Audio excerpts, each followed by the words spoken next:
चेतक की वीरता नामक कविता का सस्वर गायन करेंगे हम सब लोग, ठीक है।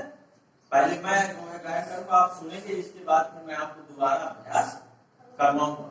पहले मैं आपको पूरी कविता जो है गा करके सुनाता हूँ, किस लहजे से इसको गाना है। इस कविता को श्याम नारायण पांडे जी ने लिखा है और ये वीर रस से ओतप्रोत कविता है। ये एक जो है महाराणा प्रताप जी के घोड़े की पर कविता जो है उन्होंने बनाई है श्याम नारायण पांडे जी ने। तो सभी जो है इस कविता को ध्यान से सुनेंगे, इसके बाद मैं फिर आपको अभ्यास कराऊंगा। तो चलिए शुरू करते हैं। रण बीच चौकड़ी भर भर कर चेतक बन गया निराला था। राणा प्रताप के घोड़े से पड़ गया हवा का पाला था।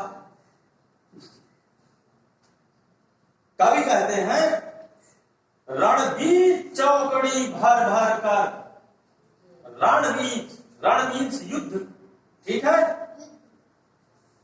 और युद्ध के बीच में चेतक चौकड़ी भर भर कर क्या कर रहा है, निराला बन गया। वो पूरे युद्ध के मैदान में चौकड़ी भरता है और अपने आप को सबसे अलग बना दिया उसने, निराला हो गया वो। और युद्ध के मैदान में जो वहां और योद्धा थे, उनका पाला किसके घोड़े से पड़ गया, महाराणा प्रताप के घोड़े से पड़ गया। इसी पर जो है वो ये छंद कहा उन्होंने, रणबीच चौकड़ी भर भर कर चेतक बन गया निराला था।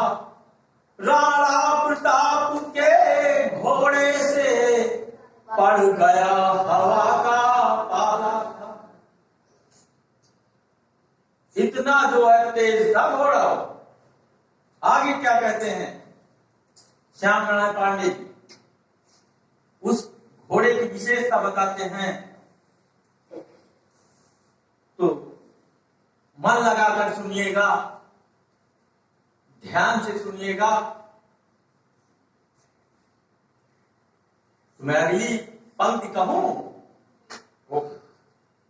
गिरता न कभी चेतक तन पर, गिरता न कभी चेतक तन पर, राणा प्रताप का कोड़ा था। वह दौड़ रहा हरि मस्तक पर या आसमान पर घोड़ा था। गिरता न कभी चेतक तन पर, राणा प्रताप का घोड़ा था। तन माने शरीर होता है, क्या होता है, आपको मन लगा के सुनना। और चेतक घोड़े का नाम था, महाराणा प्रताप जी के घोड़े का नाम था चेतक। Very good. तो उसमें क्या करते थे, राणा प्रताप जी कभी उस घोड़े को कोड़े से नहीं मारते थे। यही चीज इसमें कही है, गिरता न कभी चेतक तन पर, राणा प्रताप का कोड़ा था। वह दौड़ रहा हरि मस्तक पर या आसमान पर घोड़ा था। वह दौड़ रहा हरि मस्तक पर। चेतक युद्ध के मैदान में, हरि माने दुश्मन, मस्तक माने सर, वो दुश्मन के सर पर जो है दौड़ रहा था या आसमान पर घोड़ा था। ये नहीं समझ पाता था कोई जो उस युद्ध के मैदान में उनके प्रतिद्वंदी थे, उनको यह बिल्कुल पता नहीं चलता था कि राणा प्रताप का घोड़ा दुश्मन के सिर पर है या आसमान पर है, क्योंकि वो बिजली जैसा फुर्तीला घोड़ा था। वो अभी यहाँ है और कभी वहां पहुंच जाए, इस तरह का घोड़ा था। चलिए अगली पंक्ति पढ़ते हैं। मैं आशा करता हूं कि आप लोगों को इस कविता में रस मिल रहा होगा, वीर रस आपके अंदर जागृत हो रहा होगा। तो चलिए अगली पंक्ति पढ़ते हैं। जो तनिक हवा से बागी लेकर सवार उड़ जाता था, राणा की पुतली फिर ही नहीं तब तक चेतक मुड़ जाता था। क्या कहते हैं कवि? जो तनिक हवा से बाग हिली, वो घोड़े के लगाम रहती है ना, अगर वो तनिक भी हवा से हिल जाती थी तो चेतक सवार लेकर के उड़ जाता। इतना सेंसिटिव था उसको, इतना जो है वो राणा प्रताप के इशारे पर चलने वाला व्यक्ति था, इतना ट्रेंड घोड़ा था वो। और क्या खासियत थी उस घोड़े की? राणा की पुतली, ये जो काली काली देख देख, इतने में इधर तो मुड़ी नहीं कि चेतक तुरंत इधर युद्ध के मैदान में मुड़ जाता था। तो राणा जी को उस घोड़े में जब सवारी करते थे और युद्ध के मैदान में युद्ध करते थे तो उन्हें घोड़े को बहुत छोटे छोटे संकेत करने पड़ते थे और घोड़ा संकेत समझ जाता था और अपना आगे का कार्य योजना अपने आप तैयार कर लेता था। ठीक, तो समझ में आया? वीर रस जागृत हो रहा है। चलिए, होना भी चाहिए। चलिए आगे पंक्ति पढ़ते। कौशल दिखलाया चालों में, क्या किया उसने?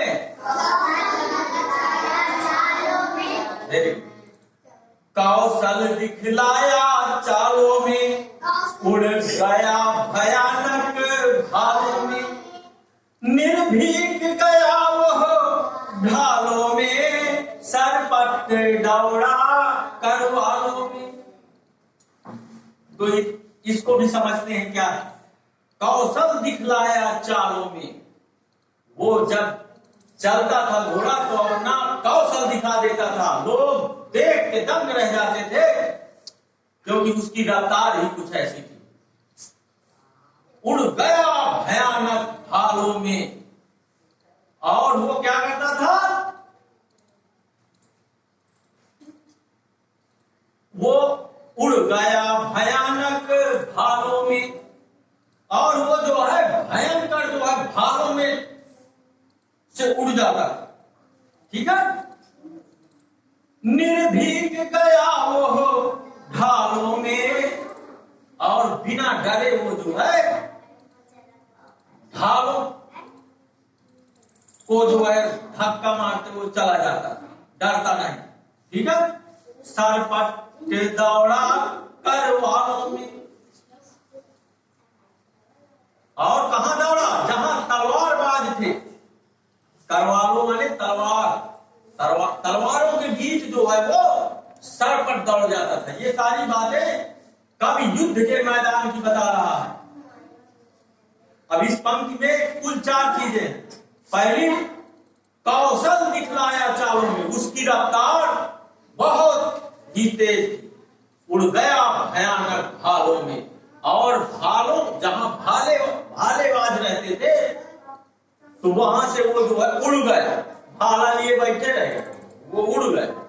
निर्भीक गया वो ढालों में, और जहां सेना ढाल लेकर के लड़ती थी तो वो ढाल वालों के पास बिल्कुल नहीं डरा, और निर्भीक जो है वो ढालों के बीच घुस गया, और सरपट दौड़ा करवालों में, जहां तलवारबाज थे वहां वो सरपट दौड़ा, डरा नहीं। इतना जो है तेज घोड़ा था। चलिए, घोड़े की विशेषताएं आप लोगों को मैं समझता हूं समझ आ रही होंगी। तो इस कविता में आनंद आ रहा है? झूठ तो नहीं बोल रहा कोई? चलिए आगे पढ़ते हैं। यह यही रहा अब यहाँ नहीं, वो वहीं रहा वो वहां नहीं, थी जगह न कोई जहां नहीं, किस अरिमस्तक पर कहां नहीं। अब देखिए घोड़े की खासियत कितना तेज। यह यही रहा है अब यहाँ नहीं, अभी तो यही था पर अब यहाँ नहीं, वो वहीं रहा पर वहां नहीं, वहां भी दिखाई दे रहा था अब वहां भी नहीं, थी जगह है ना कोई जहां नहीं। युद्ध के मैदान में ऐसी कोई जगह नहीं थी जहां पर वो घोड़ा दिखाई न दे जाए, पता नहीं कहां पहुंच जाए, किस अरिमस्तक पर कहां नहीं।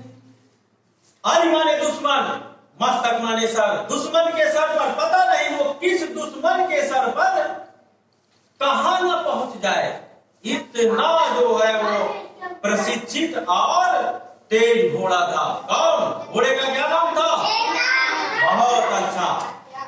अब मुझे समझ में आया कि आप जो है इस कविता को मन लगाकर सुन रहे हैं। चलिए आगे देखते हैं। बढ़ते नद सा वो लहर गया, कैसे लहर गया देखना, कहां लहर गया? बढ़ते नद सा वो लहर गया, वो गया गया फिर ठहर गया, बिकराल वज्रमय बादल सा, बिकराल वज्रमय बादल सा, अर की सेना पर घर गया। अब इसका अर्थ जान लेते हैं। पूजा बेटा, बढ़ते नद सा ओह लहर गया।